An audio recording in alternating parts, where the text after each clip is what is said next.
Hey guys, it's me Fetty Addy and welcome back to another video. Using the iPad, it's in my lock screen cute. Tired, but I have goals. Say our prayer.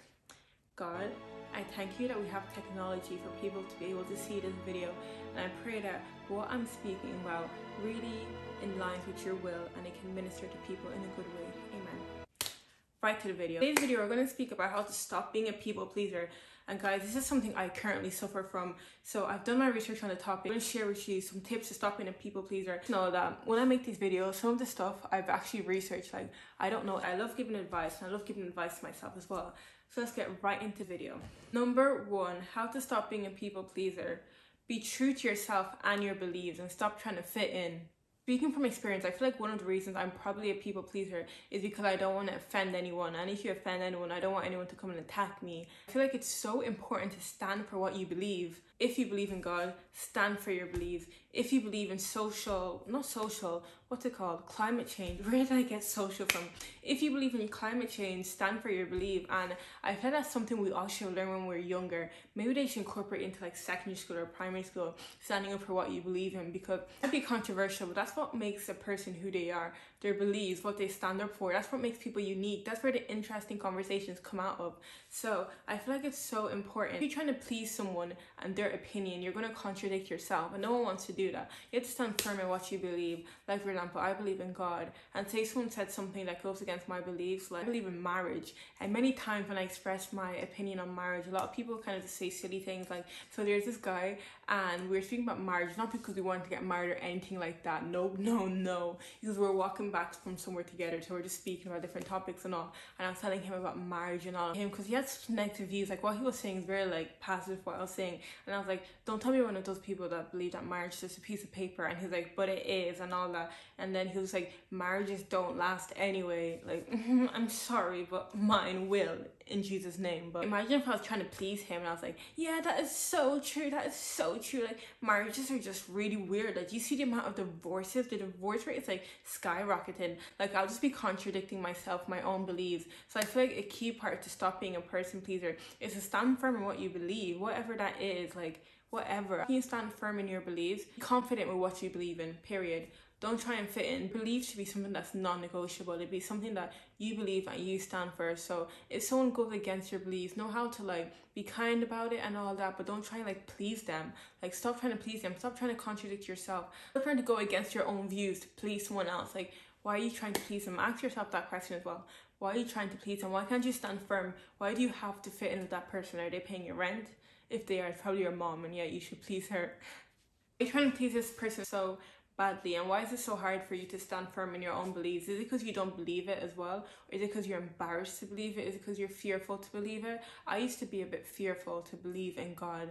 Well, not to believe in him, but to share my opinion about him. I'd be very fearful. Now I'm pretty open about it, of course, for discussion and all of that. But before, I'm very fearful to speak about my faith and to speak about it and everything. So yeah, now I stand firm in it, and I see it as something as non-negotiable. I see it as like a statement of fact. I see it as like, I believe in God. I believe in Jesus. I believe he died and rose again for me and my sins, period. Like, that's my statement. Anything you say that goes against that, I'm not going to please you in my response. Obviously, it's not going to be a rude response at all, never. But like, I'm not going to be like, actually, you're right, you know? And that can be done in a nice way. These people, you don't have to be, I don't want to use this word, but you don't have to be like a lick up just to please people. You can please people in other ways, like kindly understanding their point of view, I guess, and kindly like saying your point, like healthy argument. Like, I have a friend and we literally have opposite opinions on everything. It's so funny. Like, with the vaccines, she's so pro-vaccine, I'm so like pro my choice. And it's so funny, like everything we have opposite opinions. I'm pretty sure I'm so like learning how to drive manual. She's, why would you want to learn a car that's about to go extinct? So we have different opinions on everything. But I'm not going to like lick up to her and be like, actually, yeah, that is so true about the vaccines. Actually, yeah, that is so good about manual. Like, no, we like have healthy like disagreements or discussions, putting our points out. But then, you know, when there's like enough is enough before it goes too over the line, you're just like, okay, yeah, whatever, I've heard you. End of. And like, I don't have to look up to her to do that. I don't have to like be on my knees in order to do that. I think that's what people pleasers kind of think. They think that in order to please someone, in order for someone to like you, then you have to literally like be on your knees for them. You have to like like, what's that thing called? You have to be a stool. How come I don't know basic English words? Oh my god. The difference between being a kind, nice person and a people pleaser is that people pleasers feel like they have to go above and beyond and to even contradict themselves in order to satisfy someone. Like, you don't have to be a stool or foot mat for anyone. Like, be kind, be a nice person, but have boundaries. Set healthy boundaries as well. Things you're not going to cross, things you're not going to do. Obviously help people and go the extra mile for people and all of that, but don't do it to the point that it's detrimental to you. And what I mean by detrimental is that, like, it puts you in a bad position. Don't contradict yourself trying to please other people. Don't contradict yourself trying to please other people. Be firm with your beliefs, stand put, and know that you do not have to fit in, okay? It's okay to not fit in. I have many friends that, like, I don't really fit in necessarily with what they do. We're still friends, and I'm not going to contradict myself. And that's one thing I learned this year. I'm not going to go against my own beliefs. I'm not going to go against my own responsibilities to impress someone or to please someone. Like, yes, try please people, but not to the point that is detrimental to you. Point number 2, you have to remember that you can't necessarily please everyone. It's literally impossible because no one is the same. And one example I always think of is, like, I look at people on, like, social media, on, like, Instagram, on YouTube and whatever, and you know, they're like really crazy people and all, like, not like crazy in a bad way, like they're funny, they do crazy pranks and all of this. Like, some people watch their pranks and they're laughing.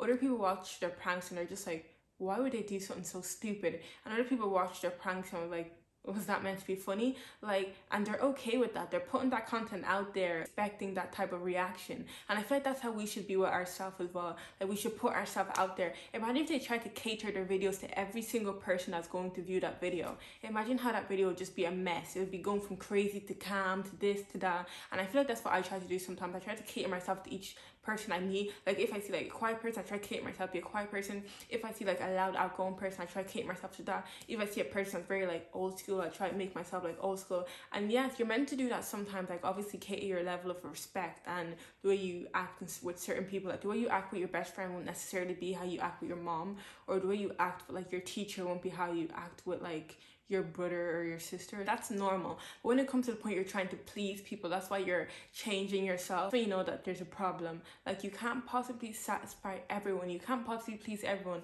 Like those content creators, we have to put ourselves out there and people get what they get. Period. Like, if someone finds you as funny, they find you as funny. If someone finds you as weird, they find you as weird. If someone finds you as silly, they find you as silly. Like, I had a friend back when I was younger and she was, like, really, really crazy, like, such a crazy girl. And, like, some people found her, like, hilarious, absolutely hilarious, and other people found her, like, a big weirdo. But that didn't make her dial down her personality.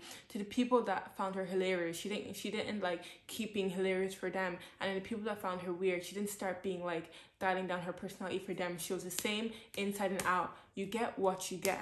By trying to please people, your personality, what you're doing is hurting yourself. So let's not go down that road. That's what I'm trying to speak to myself about as well. Like, I need to be myself, who I am now, speaking to you in the camera, like that, period. Not with these type of people, okay, let me tone myself down. These type of people and be more outgoing. Just, you get what you get, period. I don't think that's the phrase. What is it? You get what you get. You get what you receive. I was about to speak Spanish again. That point so much. You just have to be you. And when I'm speaking about these stuff, I'm really speaking from my heart, because I'm literally advising myself as well, because, like, I struggle with people pleasing as well, probably like you as well if you press this video. And I'm just trying to not please people. Like, please them, yes, be at peace with everyone that you possibly can be, but not to the point that's detrimental to my character, not to the point that I'm, like, contradicting myself, going against my own beliefs, going against the person God made me to be, to please other people. No one really wants to be friends with a lick up, and I'm speaking from experience, not from me being the lick up, but back in the day, like, I was, like, in a group of friends, and, like, we're all friends since, like, the beginning of school, but there's this one girl that's such a big, like, lick up, and no one really wanted to be friends with her. And, like, people pleasers try so hard to fit in that they end up standing out, that no one wants to be friends with you. They just see you as their foot mat. Number 3, learn how to stand up for yourself. I feel like this is such an important thing in order to stop being a people pleaser. And one of the reasons I was such a big people pleaser when I was younger, I'm still one now, but I'm not as big as I was before, but it was, I couldn't stand up for myself, so I didn't want to offend anyone and be put in that awkward position to stand up for myself. But I feel like when you're comfortable and confident with yourself and you know how to back what you say kindly, I'm not speaking about violence, but you know how to back what you say kindly, and you know how to stand up for yourself, then you're not going to be a people pleaser. Because if someone doesn't agree with you or what you have to say, tough, you know? But once you're a people pleaser, it's just like you want to satisfy this person and you do not want to offend them at all. One of the reasons why you don't want to offend them is because you won't know how to back yourself. You're not going to know how to stand up for yourself once you offend them. That's going to be so awkward and put you in an awkward situation. So let me look up to that person. It's literally vital to learn how to stand up for yourself. And when I say stand up for yourself, I'm not talking about like fist to fist, like that type of standing up for yourself. I just mean like being able to respond literally to the littlest thing. Like it sounds like, why would you believe that, or something like that, and you can explain. Or if someone's just like, how does that make sense, and you can explain, rather than be like afraid of those sort of questions. That's why you're now looking up to people and be seen as a doormat, because you're too scared to stand up for yourself. And I feel like with confidence comes standing up for yourself as well, and in a calm way. I feel like society really associates standing up for yourself with like violence and like aggression, but it can like be in a peaceful way. Number 4.4. Know that there's a thin line between being a kind person and a taken advantage of person. And I'm gonna go back to the example of this girl I used to know back in the day. Like she was a really, really kind person, but it's because she went above and beyond to the point that it would be detrimental to her that I feel like people just stood on her, you know? I'm a very kind person and I would go a long way for people, but not to the point that's detrimental to me. For example, say in school, this girl asks you, oh, do you have like money or something like that, because I don't have money for lunch. And you give her money that day, and the next day she's like, oh, do you have money? And you give her money again that day, and you're like, oh, and every single day she's like, do you have money, do you have money, do you have money? But you know yourself, and say like she's taking like €2 from you every single day, and you know yourself you're only getting €5 a week, not a week. You know yourself you're only getting like €10 a week. That's why I used to get in secondary school. My sister gets 20 now, but I only used to get €10 a week. So say you know yourself you're only getting €10 a week, and this girl's asking you for money every single day, so you know that like if you keep giving her money every single day, then you're not going to be able to have lunch some days. And I know that's kind of like a tough example, but that's to the point that it's detrimental to you. And as well, that girl, why doesn't she even have her own money? Like maybe speak to him, like, is there something going on at home? Like, why don't you have money? Like, is there something we need to speak about? Or do you want me to make lunch for you at home? Like, still being a nice person. Like, you could say that to her, like, do you want me to make lunch for you at home because I don't have the money to give you every single time? Or would you need help at home? I can come over and help you cook. Stuff like that. That's still being kind. It's not detrimental to you, but it would be detrimental to you if you kept giving her your lunch money every single day, because now you have no money for food. You know what I mean? But there's other ways that you can be kind without like being taken advantage of. And I think that's just a perfect example. Let's not be taken advantage of. There's many ways that are reasonable and you can still be kind without sacrificing your life. Another one, going back to secondary school days, you know, back in the day, I don't know if you still do this, but people always be like, oh, send me the homework. Those lazy people. Where are those people today that were always asking people to send them the homework? Are people sending you the uni work? Are people sending you the assignment? Like, imagine like every single day. And this even happened to one of my friends, LOL. Well, not my friend anymore, but like, yeah, back in the day.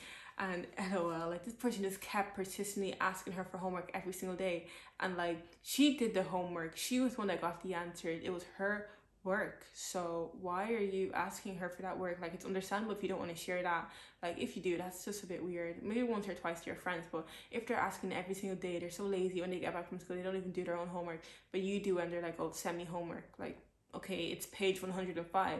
Go and do it. You want me to send a picture of the book? Okay. Be like to them, is there a reason why you're not doing the homework? Like, do you need extra help? Do you want me to stay back with you after class while we speak to the teacher and explain what's going on? Because like, I don't really feel comfortable sharing my homework with you every single day, considering I put all my effort and my sweat and blood into doing this homework. You didn't even know it. There's many other ways. You could stay back after school with the teacher to speak with them, or one day you can say, look, I'll come to your house after school, or we can stay late in school and we can do the homework together if that's what you want. But I'm not going to send you the homework, but there's other things we can do. See, you're standing your ground while still being kind, you know, but you're not pleasing them, but you're being kind, and maybe it's not the response they want.